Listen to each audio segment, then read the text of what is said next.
Sir Ramoji Rao గారి మృతి పట్ల శ్రీరెడ్డి ఒక ట్వీట్ చేసింది, అది కాస్త కాంట్రవర్సీ క్రియేట్ చేసిందని అంటున్నారు సార్.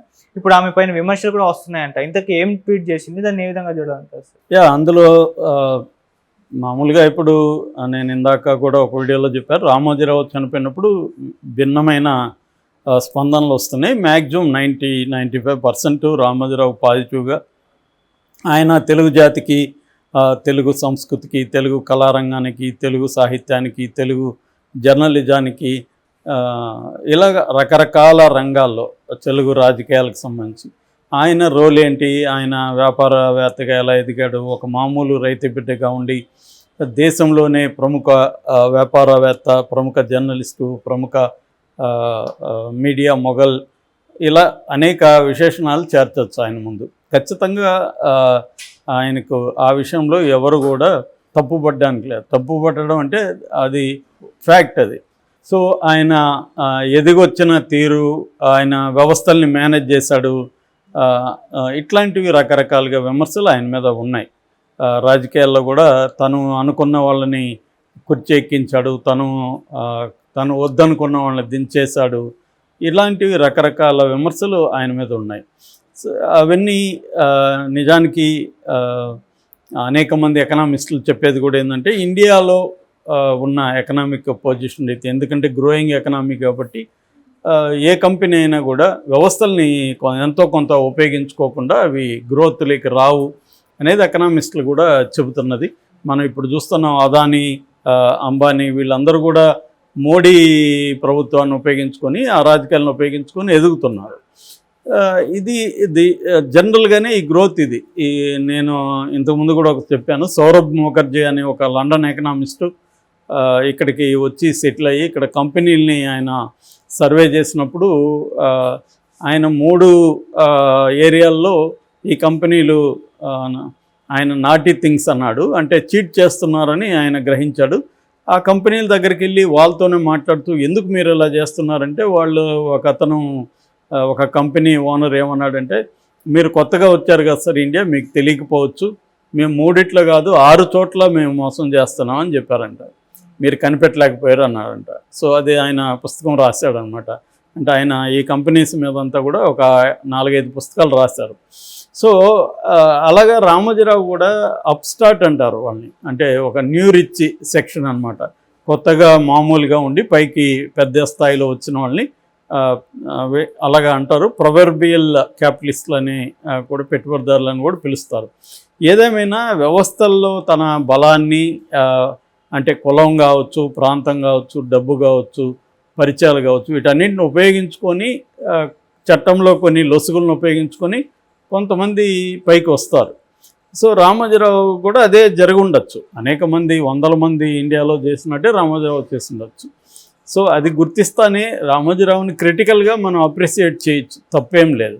కానీ కొంతమంది మరీ నీచంగా ఒకడు పోయాడు అన్న పద్ధతిలో, ముఖ్యంగా వైసీపీకి చెందిన వాళ్ళు రామోజీరావు చనిపోయిన దాన్ని నెగిటివ్ కామెంట్స్ పెడుతున్నారు. చాలామంది పాపి చిరాయివు, ఇన్నేళ్ళు బతుకుండకూడదు, ఇలాగా రకరకాలుగా పెడుతున్నారు. అలాగా శ్రీరెడ్డి ఒక కామెంట్ చేసింది, దాన్ని నేను యాజ్ ఇట్ ఈజ్గా చదువుతాను. అదేంటంటే, బోని కొట్టాం, నా పూజలు ఫలించడం స్టార్ట్ అయ్యాయి, లెగ్ బాబు మామూలు లెగ్ కాదు, కమ్మని గురువు రామోజీ, ఫస్ట్ వికెట్ డౌన్ అని ట్వీట్ చేసింది. అంటే క్లియర్గా ఈ అమ్మాయి రామోజీరావు డెత్ని సెలబ్రేట్ చేసుకుంటున్నట్టు ఉంది. మామూలుగా ఇది నిజానికి ఇది ఒక మెంటల్ డిజార్డర్గా చెప్పచ్చు శ్రీరెడ్డికి ఉండే ఈ ప్రవర్తన. చాలా విషయాల్లో కూడా నేను ఆల్రెడీ శ్రీరెడ్డి బయోగ్రఫీ కానీ చాలా విషయాలు మాట్లాడాను. సో ఆ అమ్మాయిలో కొంత మెంటల్ డిజార్డర్స్ కూడా ఉన్నాయి, లేకపోతే ఇలాగా ఎవరు ఇంత నీచంగా మాట్లాడరు. మామూలుగా చనిపోయినప్పుడు చాలాసార్లు కె విశ్వనాథ్ చనిపోయినప్పుడు దళితులు అందరూ కూడా కె విశ్వనాథ్ని, బ్రాహ్మణవాదాన్ని విమర్శించారు. అట్లాగే బాలు చనిపోయినప్పుడు కూడా విమర్శించారు. అలాగే చనిపోయినప్పుడు మామూలుగా సంప్రదాయం ఏంటంటే, చనిపోయిన వాళ్ళని తప్పులు పట్టకండి, విమర్శించద్దు అనేది ఒక సంప్రదాయం ఉంటుంది. కానీ అది ఈ మధ్య ఎవరు ఫాలో కావట్లే. చనిపోయినప్పుడు ఖచ్చితంగా వేరే వాళ్ళు అతనిలో మంచి చెడ్డలు 2 కూడా మాట్లాడుతున్నారు. కొంతమంది చెడ్డలే మాట్లాడే వాళ్ళు ఉంటారు, కొంతమంది మంచి విషయాలే మాట్లాడేవాళ్ళు. ప్రతి మనిషిలో కూడా ఎవరు కూడా పర్ఫెక్ట్ హ్యూమన్ బీయింగ్ ఎవరు ఉండరు. ప్రపంచంలో చూసే వాళ్ళ దృక్కోణాన్ని బట్టి మంచి చెడులు అనేవి కనబడుతూ ఉంటాయి. ఆ రకంగా ఈయన్ని అసెస్ చేయొచ్చు మనం, ఆయన కాంట్రిబ్యూషన్ ఏంటి. లేకపోతే ఇందాక నేను మా ఫ్రెండ్ ఒక ఆయన అనంత్ అని ఆయన రాసిన ఈనాడు మీద రాసిన చదివాను, అది పర్ఫెక్ట్గా ఉంది. అంటే ఈనాడు వల్ల ఏ నష్టం జరిగింది, భాషకే నష్టం జరిగింది, జర్నలిజానికే నష్టం జరిగింది అన్న విషయాలను ఆయన రాశాడు. ఆయన యాంగిల్లో అది కరెక్ట్. అట్లాగే కొంతమంది ఈనాడు వల్ల జర్నలిజానికి ఏ మంచి జరిగింది, భాషకి ఏ మంచి జరిగింది అవి కూడా రాయొచ్చు. అంటే రెండిట్లో కూడా ఎంతో కొంత సత్యం అనేది ఉంటుంది. దానివల్ల కొంత మేలు జరుగుంటుంది, కొన్ని రకాల నష్టాలు కూడా జరుగుంటాయి. సో నువ్వు ఎటువైపు నుంచి ఆలోచిస్తున్నావు అనే దాన్ని బట్టి ఉంటుంది. సో అది అలా మూల్యాంకనం అంటారు దాన్ని. అంటే అటువంటి ఒక మూల్యాంకనం ఒక చనిపోయిన మనిషి మీద చేయొచ్చా చేయకూడదు అనేది పక్కన పెడితే చేస్తున్నారు అందరూ కూడా ఇవాళ. అలా కూడా చేయొచ్చు. ఇప్పుడు ఈమె కూడా సమగ్రంగా రామోజీరావు వల్ల సమాజానికి ఏ రకమైన నష్టం జరిగింది, ఆయన ఒక వర్గానికే కొమ్ము కాయడం వల్ల మిగతా ప్రజలకి ఎటువంటి నష్టం జరిగింది అవన్నీ చెప్పచ్చు. కానీ దీన్ని సెలబ్రేట్ చేసుకునే విధంగా, ఒక డెత్ని సెలబ్రేట్ చేసుకునే విధంగా ఆమె చేయడం మాత్రం కరెక్ట్ కాదు. అందుకని శ్రీరెడ్డి మీద చాలా విమర్శలు ఇప్పుడు తీవ్రంగా వస్తున్నాయి. నీకు కూడా ఇదే జరగచ్చు కదా, ఎవరికైనా జరగచ్చు, నువ్వు అలా చేయడం కరెక్ట్ కాదు అనేది తీవ్రంగా ఇది చేస్తున్నాడు. నిజానికి శ్రీరెడ్డి అది అటువంటి ఒక డీసెన్సీ అమ్మాయికి లేదు, అది చేసింది. యాక్చువల్గా జగన్ కూడా ఈ మరణం దిగ్భ్రాంతి కలిగించింది, ఆయన కుటుంబానికి నా ప్రగాఢ సానుభూతి ఇలాగా జగన్ ఇచ్చాడు, తర్వాత షర్మిల ఇచ్చింది. అంటే వైఎస్ఆర్ కుటుంబం కూడా సంతాపం తెలియజేశారు తప్ప వాళ్ళేదో సెలబ్రేట్ చేసుకుంటున్నారు అనేది లేదు. ఇది కొంతమందిలో ఇలాగ ఉంది. రోజా కూడా అదే, ఇప్పుడు చంద్రబాబు జైలుకి వెళ్ళినప్పుడు కూడా రోజా సెలబ్రేట్ చేసుకోవడం, దాన్ని పబ్లిక్గా డిస్ప్లే చేయడం, టపాసులు కాల్చి స్వీట్లు పంచడం, ఇది మెంటల్ డిజార్డర్ కిందకి వస్తుంది. అంటే మన ఎనిమి అయినా వాళ్ళు ఇది చేస్తున్నప్పుడు అది పొలిటికల్గా చూడాలి కానీ పర్సనల్గా చూడాలి. మళ్ళీ ఇప్పుడు రామోజీరావుది కూడా జగన్ పర్సనల్గా తీసుకుంటే అలాంటి మెసేజ్ పెట్టాడు కదా. సో వీళ్ళు ఏంటంటే రాజకీయాల్లో ఉన్న నాయకులు ఎవరైనా కూడా అన్ని రకాల ఆలోచించి స్పందిస్తారు ఏదన్నా స్పందించేటప్పుడు.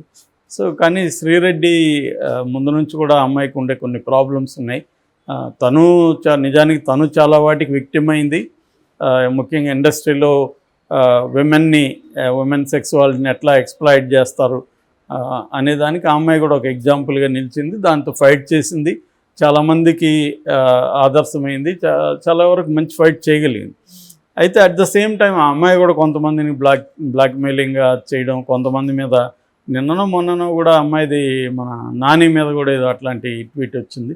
ఇలాంటివి చేయడం అవన్నీ అమ్మాయికి సహజం. ఇప్పుడు ఇట్లాంటి ఈయన మీద కూడా చనిపోయినాక ఇలాంటి ట్వీట్ చేసింది. దీనివల్ల నిజానికి ఆమె ఎవరి తరపున అయితే మాట్లాడుతున్నాం, ఆమె క్లియర్గా జగన్ తరపున వైసీపీ తరపున మాట్లాడుతుంది. కానీ ఆమె వల్ల వాళ్ళకి ఎక్కువ నష్టం ఉంది. అది కూడా వైసీపీ సోషల్ మీడియా వాళ్ళు కూడా ఆమెను చాలా తీవ్రంగానే విమర్శిస్తున్నారు. మొన్న కూడా ఒక పోస్ట్ చూశాను, ఆమె కూడా ఒక మహిళ, వైసీపీని సపోర్ట్ చేసే మహిళ, ఆమె శ్రీరెడ్డిని తీవ్రంగా విమర్శిస్తుంది. అంటే శ్రీరెడ్డి నిజానికి ఎవరు అఫీషియల్గా పెట్టినట్టయితే నేను అనుకోవట్లేదు. ఆమె సెల్ఫ్ డిక్లేర్డ్, దాన్ని వీళ్ళు డిజోన్ చేసుకొని ఉండాలా.